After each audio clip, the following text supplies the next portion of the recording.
প্রতিটি গাছেই বিপুল পরিমাণে ফুল এবং পর্যাপ্ত লেবু ধরেছে। বাগানের বয়স 2 বছর। 15 বছরের বেশি সময় ধরে এই বাগান থেকে লেবুর ফলন পাওয়া যাবে। 10 বিঘায় লেবুর বাগান করতে খরচ হয়েছিল 1.5 লাখ টাকা। লেবু বাগানটা করার আগ্রহ প্রকাশ করছিলাম, যেহেতু মানুষের করোনার ভিতরে লেবুর প্রচুর দাম ছিল এবং লেবু তখন পাওয়া গেল না। তখন আমি ভাবলাম যে করোনার ভিতর যেহেতু লেবু চাহিদা বেশি, তাহলে আমি লেবুর একটা বাগান করি। ঠিক ওর পরই চিন্তা ভাবনা ছিল।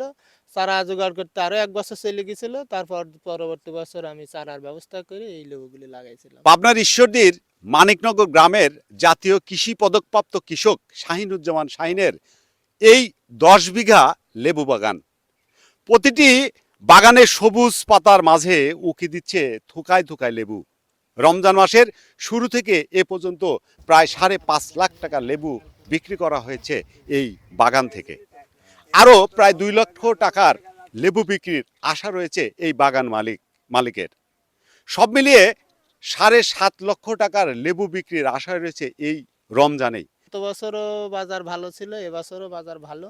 পুরা 12 মাসের সিজনে আসলে আরো ওই ক্ষেত্রে দেখা যাচ্ছে যে আরো 10-12 লাখ টাকা বিক্রি হবে। বাগান পরিচর্যায় ঘাস নিড়ানি, আগাছা পরিষ্কার, সার ছিটানো ও শ্রমিক খরচে প্রতি বছর ব্যয় হয় প্রায় 1.5 থেকে 2 লাখ টাকা। সাথী ফসল বিক্রি করে পরিচর্যায় ব্যয় অনেকটাই ফেরত আসে। বাগানে পানি দেওয়ার জন্য বিএডিসির সেচ বিভাগ থেকে সৌরশক্তি চালিত ডাগওয়েল স্থাপন করায় বছরের কোনো সময়ই পানির সংকট হয় না। লেবু বাগান থেকে কোটি টাকা উপার্জনের আশাবাদ ব্যক্ত করে তিনি আরো বলেন, রমজান মাসে প্রতিটি গাছ থেকে 500 করে লেবুর ফলন পাওয়া যাচ্ছে। এই রমজানে বাজারে লেবুর ব্যাপক চাহিদা থাকায় ও দাম পাওয়ায় ব্যাপকভাবে লাভবান হচ্ছেন তিনি।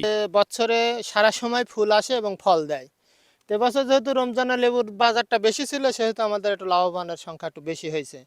আর আপনি এই জায়গায় একটু খেয়াল করে দেখেন যে লেবু সব ছোট ছোট লেবু গাছে আছে, এদিকেও আছে। এগুলি এই বছরের চৈত্র বৈশাখ মাসে সবচেয়ে বেশি লেবু চাহিদা থাকে, যেহেতু গ্রীষ্মে গরমে মানুষ শরবত খায়।